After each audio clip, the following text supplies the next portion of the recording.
Hi, and welcome to the Real Women, Real Purpose talk show live in the On Purpose Woman Global Community Facebook group.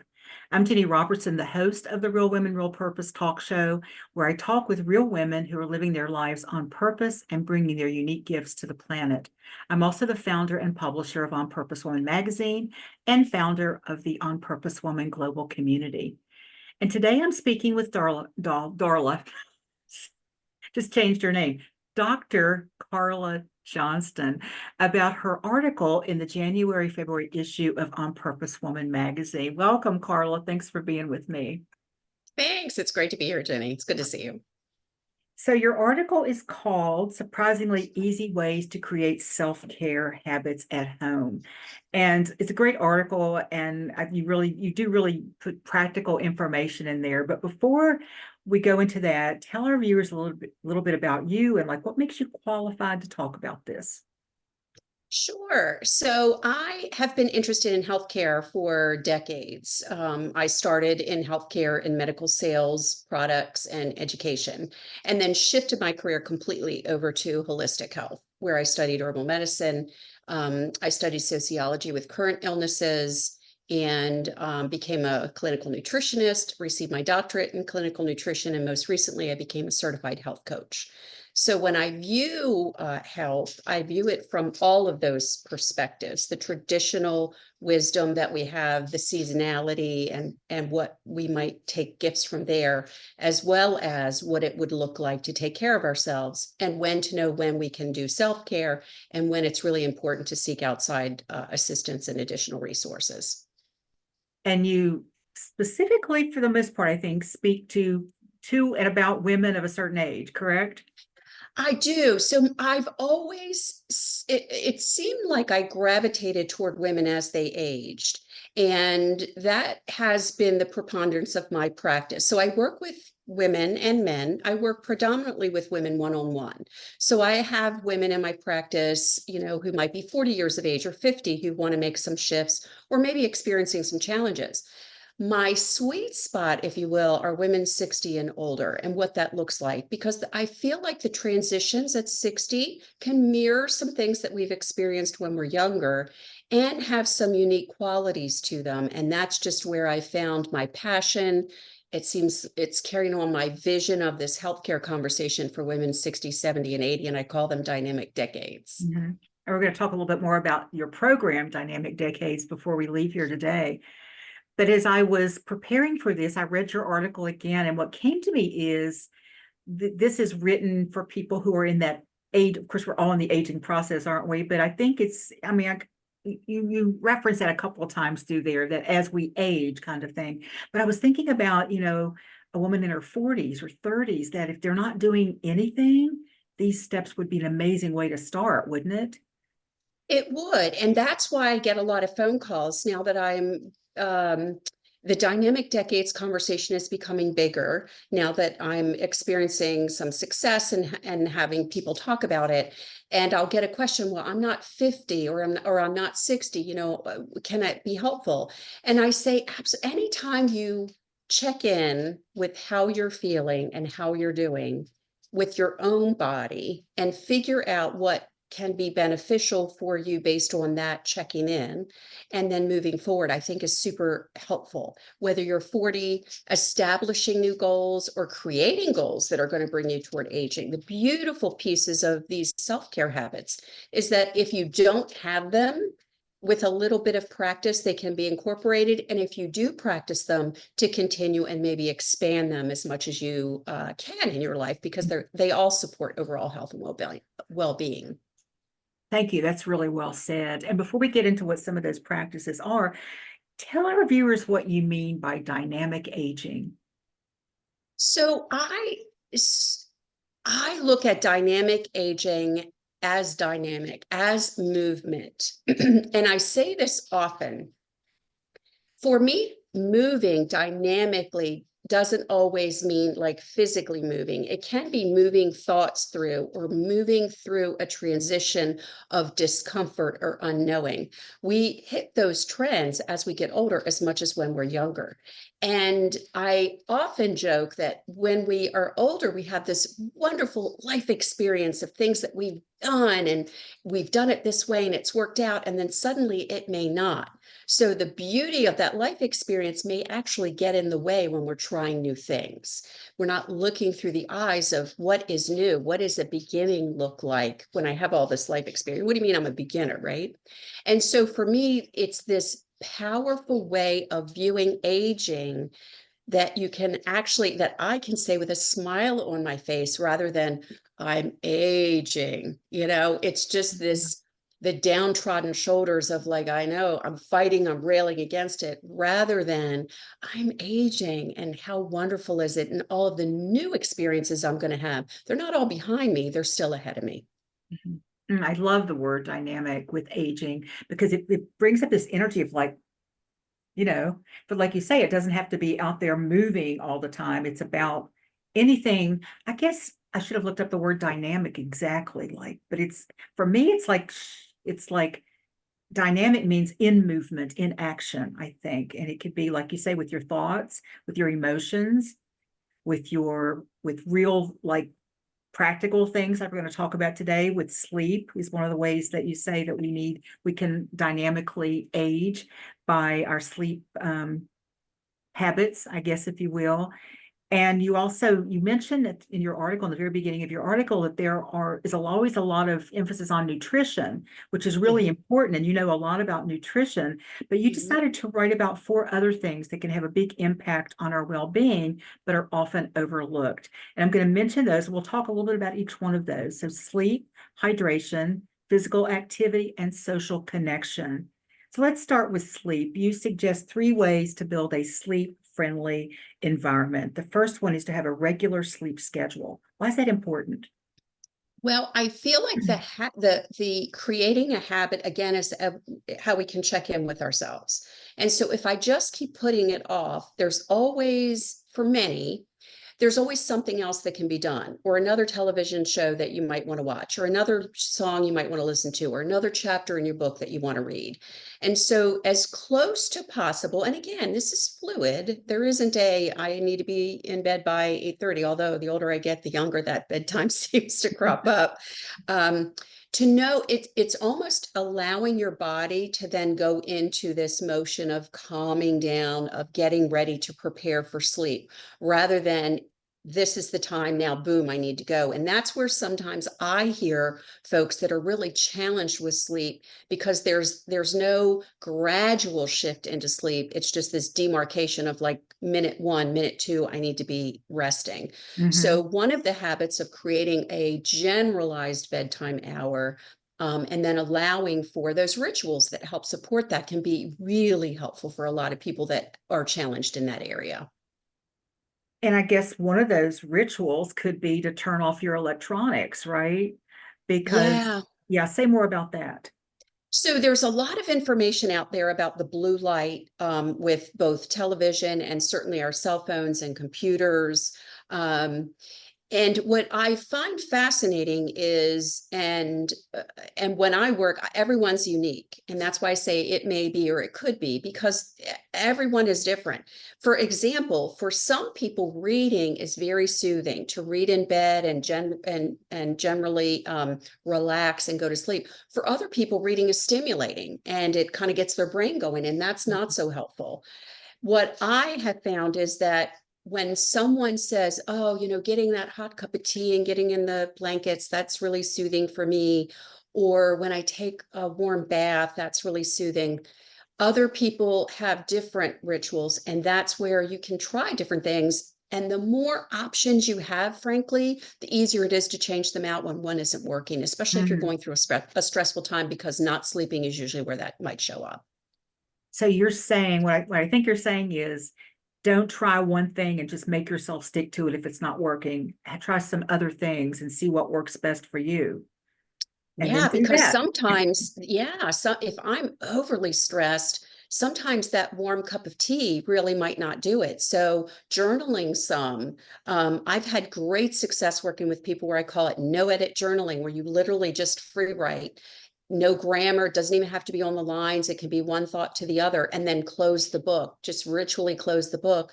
And some express that, oh, it's almost like a brain dump in some ways, like, okay, I'm going to close the book, and it's there if I need it. And especially for people that write lists, it's there if I need it. I don't need to keep it on my brain.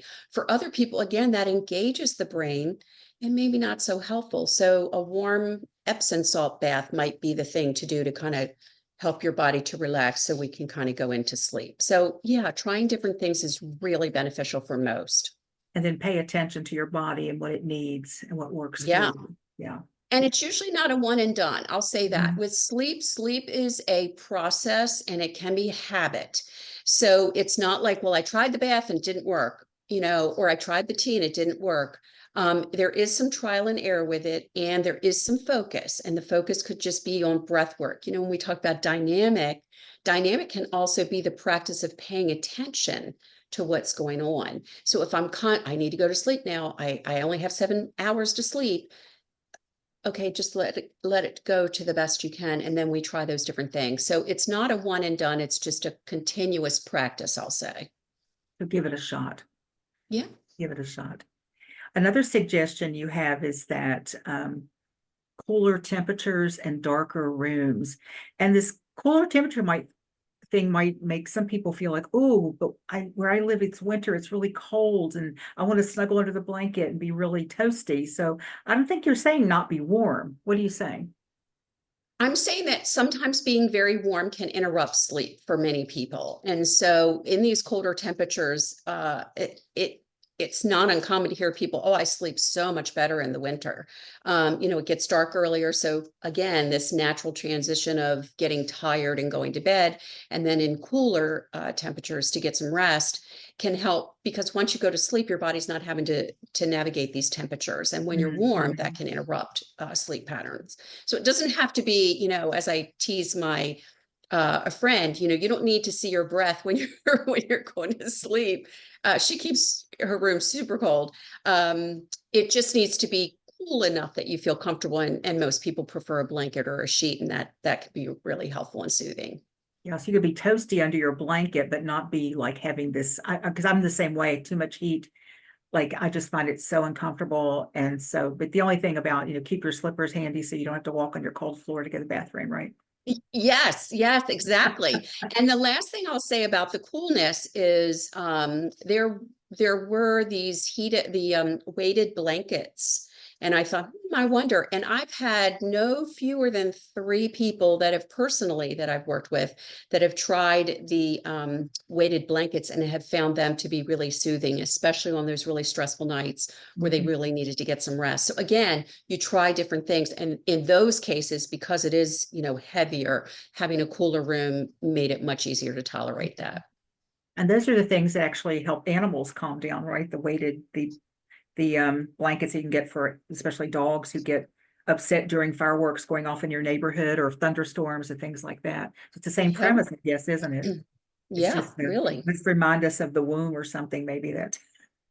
Yeah, or that you've got there's just something comforting about having something there, Mhm. for sure, for many people. Mhm. And again, if you're claustrophobic, that's probably not going to be. And that's where this uniqueness and knowing yourself and checking in to see what's going to work best. Yeah.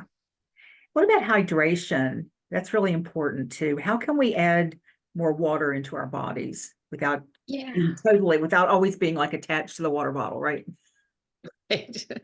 So in the reason I bring it up in the winter is usually hydration is a conversation in the summer because we're hot, we're sweaty, we're thirsty.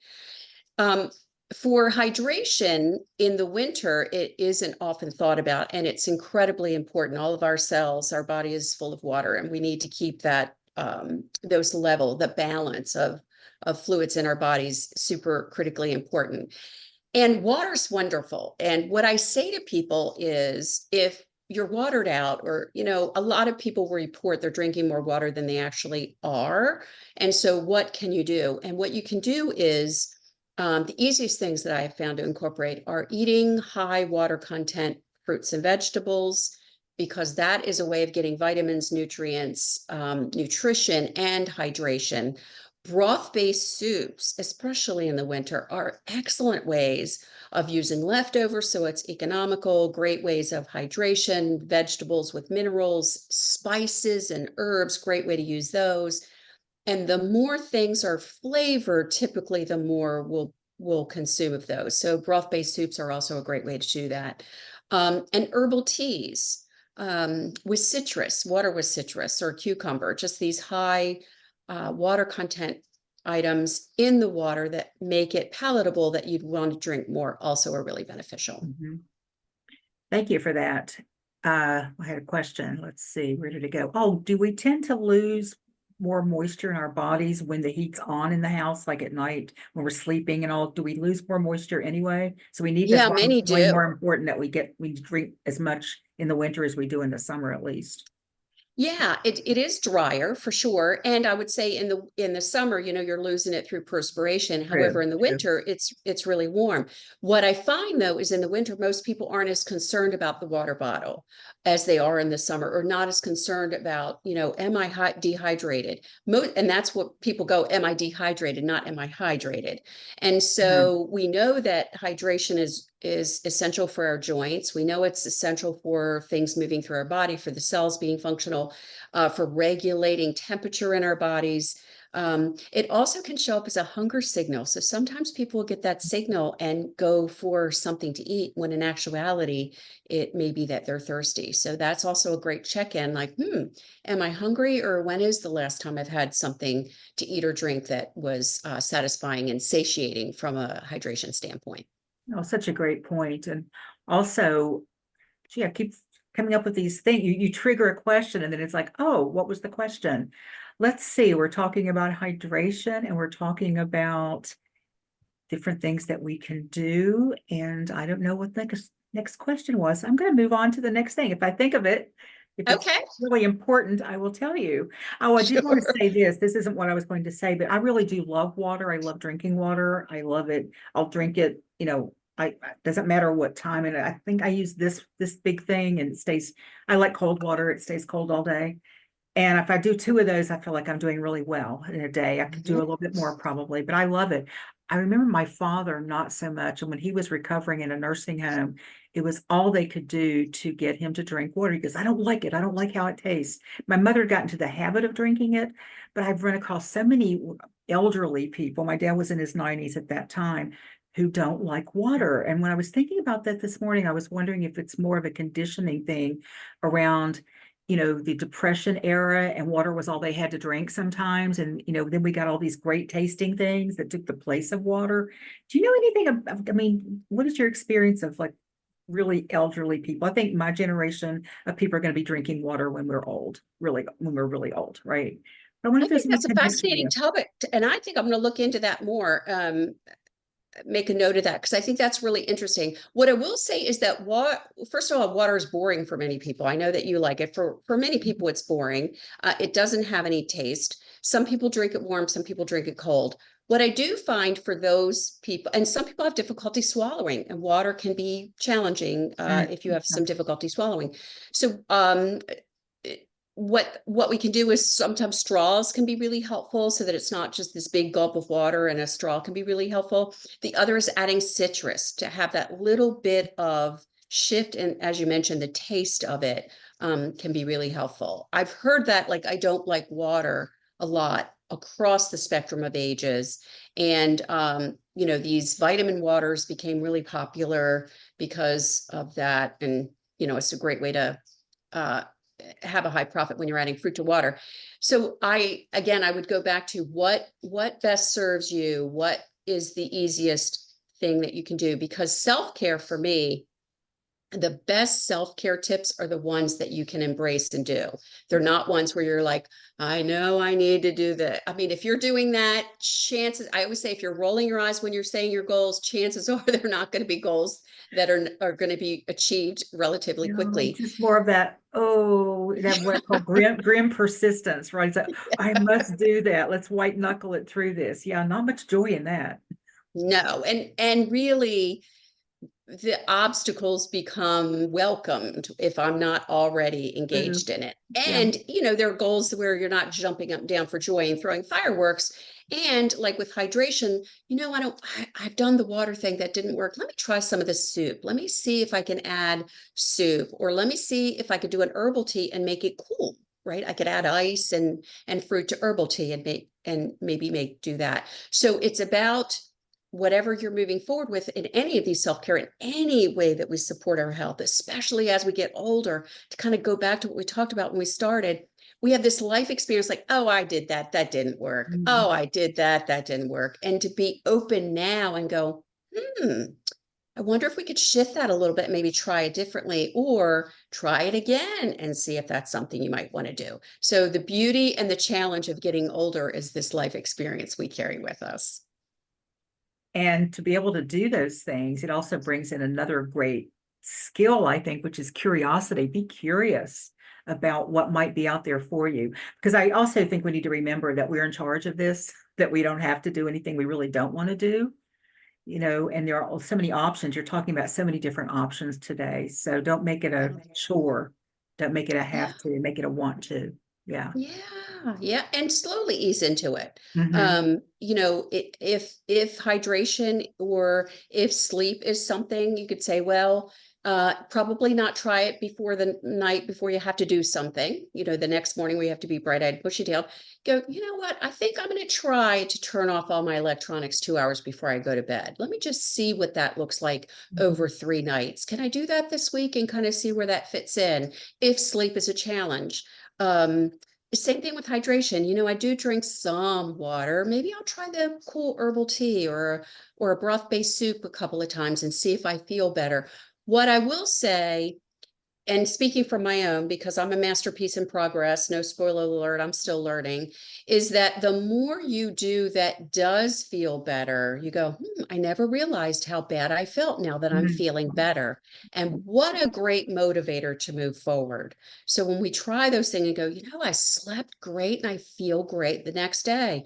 Or I'm starting to feel like I have more energy. Those are the kind of things that help the motivation to continue through and try new things. Okay, thank you. I do remember what I was going to say before, just that in my experience, more often than not, if I'm feeling kind of headachy and I drink a big glass of water, I will feel very differently. And I think the food thing is also, it just shifts everything. It tells us what's really going on. What's the truth here? Oh, the truth is I really am hungry because I didn't do it, or I really do have a headache. Maybe I need to try something different now. The water didn't seem Yeah. to do it, but more often for me, it's just this overall kind of like feeling of malaise, and then the water will perk me up a lot. So thank you for that reminder. Great topics here, great tips, Carla. Thank you. What about physical movement? We all know we are supposed to move, right? But I know, I'll just fess up right here. I'm in your Dynamic Decades program.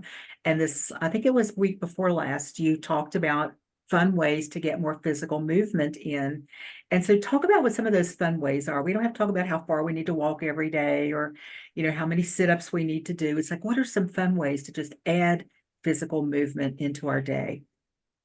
Yeah, so I will start by saying when I wrote this article, it was self-care at home. So every single thing we're talking about is at home.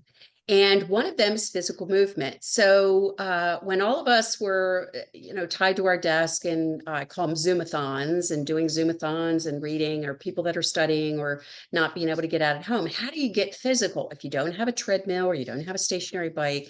And what are some fun ways to do that? So we started brainstorming, some colleagues and I, and then I kind of added in because I thought it was such a great, fun topic and I wanted to practice it, is what can you do during your daily routine to kind of add it in, that it's almost like Pavlov's dog, that when you go to do it, that you suddenly now want to do movement. And what do I mean by that? So Mhm. one of the things that we brainstormed was when you go to load the laundry in the washing machine, that you have to do 5 lunges. So you do 5 lunges and then you put the laundry in. And when it's ready to go in the dryer, do the same thing. You do 5 lunges and put it in. Well, after a while, now that I see the washer and dryer, I just feel compelled to do some lunges. So it's almost like, oh, I need to move. Putting groceries away and taking like the jug of milk or water or a big heavy canned good and doing some overarm before you put them in the cabinet, or jumping jacks in between commercials for people that like to watch television. All kinds, and then get creative. Like, what else can be done? One of my favorites, and I still frankly do this, is to do, I call it salsa while you're doing the dishes, or salsa while you're loading the dishwasher, or throw some music on and do something fun. It not only does it bring a smile to your face, but it's at least getting you engaged. And again, when you get engaged and you start to feel a little better, you start to feel less stuck, then it motivates you to do it more, especially if you're sitting at your desk all day. You know, what are the breaks you could do? Well, I can jump up and I can move around. We could do the twist. The other day I was on a Zoom-a-thon with 2 of my colleagues, and I threw the twist one, and we all just sat there for 5 minutes doing the twist, and we had a blast, and then got right back to the meeting in such a high positive way that we actually finished early. Mhm. So I think it's just a matter of what would be fun and what gets your muscles engaged. The older we get, we want to make sure. A lot of us walk, and that's great exercise. It's just sometimes we forget about the upper body strength, the resilient strength. Mhm. And so that can be a little bit more challenging to think of. And then when you do, you're just going to have, I think you're just going to have fun doing it. Oh, they're great tips. And I love just putting on some music and dancing through a couple of songs. Everything Yes. shifts when I dance. Everything shifts. Yes. And I'm a really great dancer. So you don't even have to know how to dance. Just move your body to some music. It shifts everything, mind, body, spirit. I think your brain opens up a bit. When I'm stuck at my computer, I work from home, like I think you do. When I'm Mhm. stuck at my computer all day, and I try to get into the habit of setting a timer for like 30 minutes. 30 minutes was too quick. 45 minutes. And then every time the timer goes off, get up and move for 2 minutes. And I'll be right in the middle of something. My brain's working. Okay, as soon as I finish this thought, I will get up. And then 2 hours later, I'm still sitting here. And so if I just do make myself get up and do that, again, it's like what you said, I look forward to it. But it shifts everything. If I'm stuck, my brain gets opened back up again. If I'm feeling a little, I don't know, sad about something or just down and I don't know why, movement is just so perfect for that. But you don't need anything. You don't even have to have music. You can sing and move. You don't need anything to do it. As with really all of these things, you don't actually need anything extra to do them, right? They're Yeah. already And there. that's why I did that, because I find at the beginning of the year is when a lot of these new goals and or resolutions are like, this is the year that I want to do that. And I just wanted to find a more gentle way to say, this is something that can be practiced at any time, and be gentle with yourself as you're trying to figure it out. There is no one size fits all. You just said that beautifully. And when you find something that works, then you're going to do that. The more things you find, like that one time where you're like, I don't really feel like dancing, you have another thing in your pocket and go, well, this time I'm going to, salsa, or this time I'm going to sing. Whatever it is, the more options you have available for yourself, I think the easier it is to kind of move through those things and make it fun. I remember I don't do this. I don't use a pedometer every day like I used to because I really, but I like, for me, it's a game I play with myself. It doesn't feel Mm-hmm. like I have to, but it's like, ooh, can I be better than I was yesterday? But I Mm-hmm. remember like, I wanted to get these steps in by midnight and it's, 11:30 and it's because I'm a late going to bed person. So I would turn on some music and I would walk through the downstairs of my house and march and dance to music to get the rest of my steps in for the day. And it was fun and it didn't feel like I have to. It felt like, ooh, and I'm so proud of myself because look what I did. And I was laughing at myself the whole time because I know how silly I must have looked. So I love these ideas because again, they're creative. You can be very creative with them and see what works for you. The last one is social connection. And that may be the one out of all these that is the least thought about. I'm not sure what your take is on that.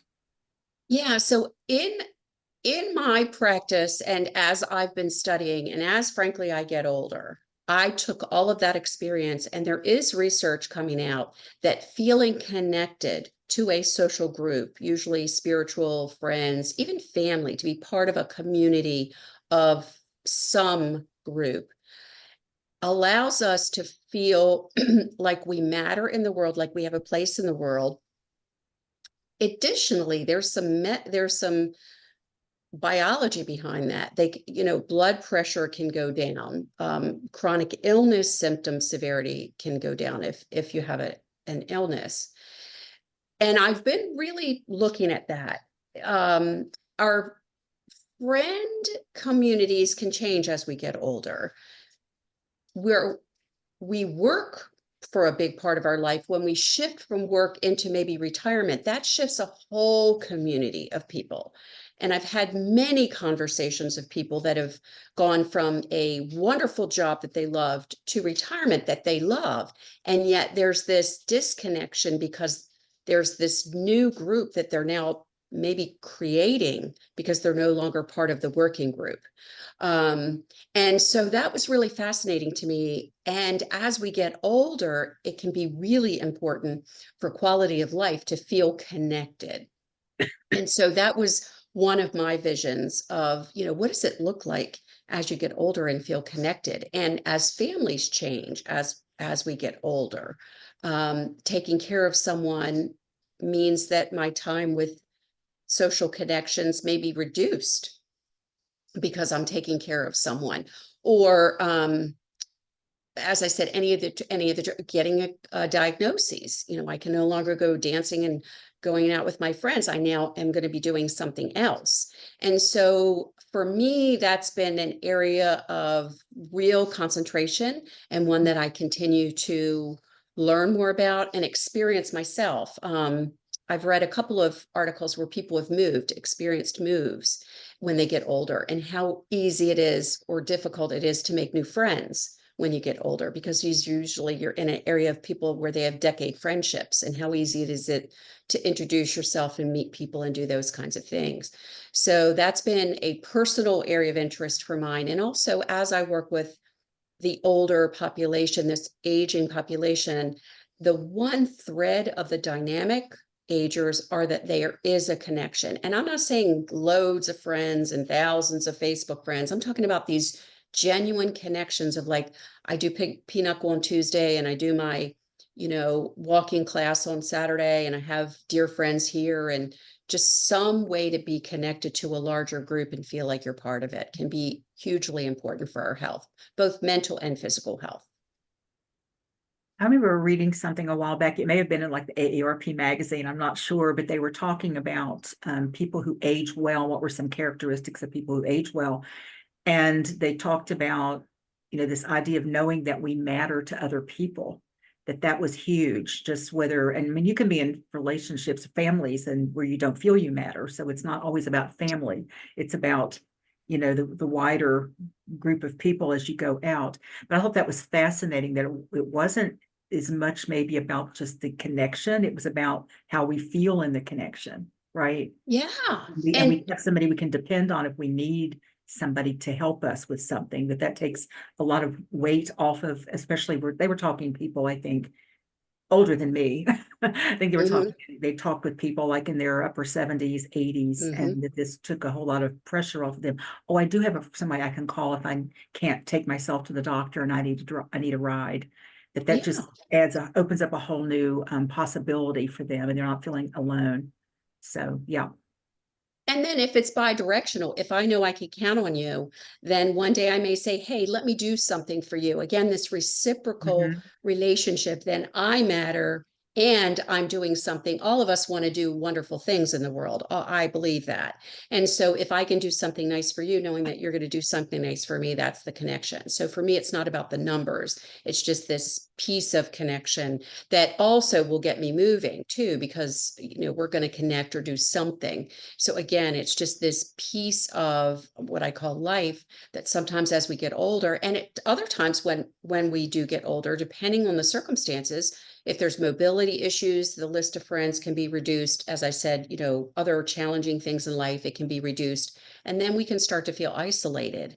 And that can in and of itself become a habit. Oh, I don't want to do that, or I feel uncomfortable doing that. And at times, for me, aging is pushing through the discomfort just like we did when we were younger. There's, it's always, you have to learn how to do something. And there's always one first time. There's, you only have to do it one time the first time. And then after that, it's a repeat.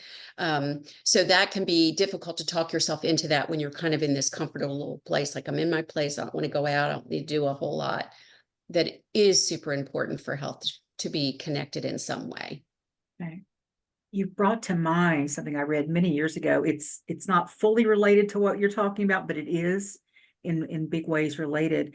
And it was about during World War II in Germany, they had a lot of babies in orphanages because there, for whatever reason, there were a lot of babies in orphanages, and they were not thriving. They were not doing well, and they started bringing in people to volunteer to like hold the babies for some, so many hours a day, and the babies started to thrive. But what they also discovered is the people doing the holding started to thrive. And that was a whole new study then that they did about, it's not just about the receiving. It's like you said, it's about the giving. So we can keep ourselves younger, or at least feeling good about our lives, the more that we can also reciprocate, like you said. And we don't always have to give to the person we receive from. We can, it doesn't always have to work like that. I don't think it should ever work like that, actually, that we give where we feel the need is and where we want to give. So yes, beautifully said. Yeah, I love that.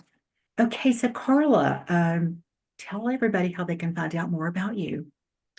Sure. So I have a website where I have lots of information on there. It's drcarlajohnston.com. I'm on the social medias that you can find through there.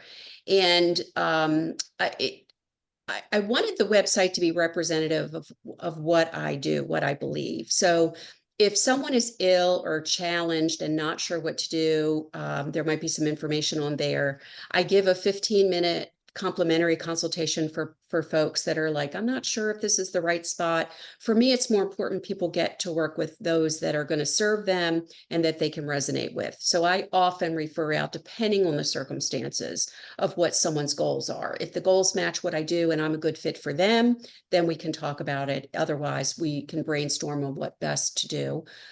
So I have a one-on-one practice, and interest can be on the website. And then I also just started a membership program that we alluded to earlier for women who are 60, 70, 80 and older. I have someone who's 93 who is interested in learning more details.